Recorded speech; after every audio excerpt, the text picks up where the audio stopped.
Ramai yang bertanya bagaimana nak dapatkan Recaflex gel bidara ini. Recaflex gel bidara ini boleh dapatkan melalui 3 saluran utama.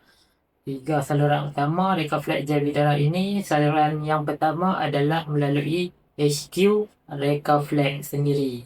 HQ Recaflex anda boleh dapatkan melalui www.recaflex.com. Saluran yang kedua pula adalah melalui Recaflex Affiliate. Recaflex Affiliate ni untuk peringkat awal kami sudah daftarkan 5 orang terawal yang secara sah anda boleh dapatkan melalui mereka, melalui Recaflex website jugalah.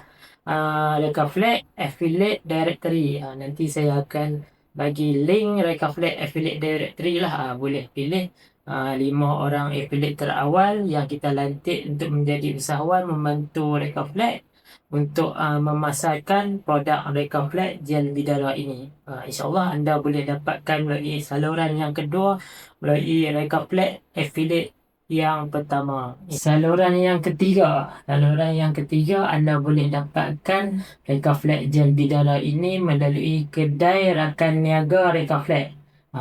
Kedai rakan niaga Recaflex ni lepas ada produk fizikal lah. Produk fizikal ada Recaflex gel bidara saiz 20 ml dan saiz yang besar 50 ml lah.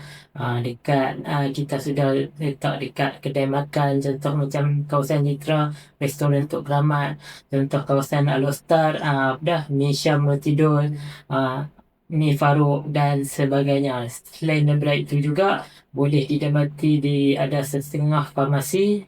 Boleh tengok dekat website kita, farmasi, kedai makan, pam minyak dan beberapa kedai lagi lah.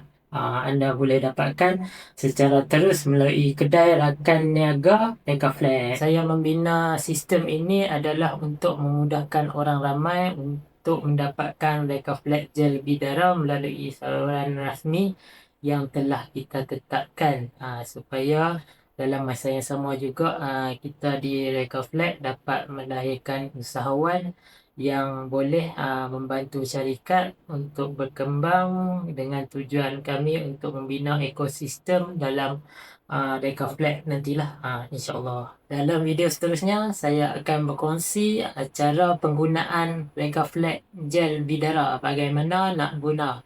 Jumpa lagi.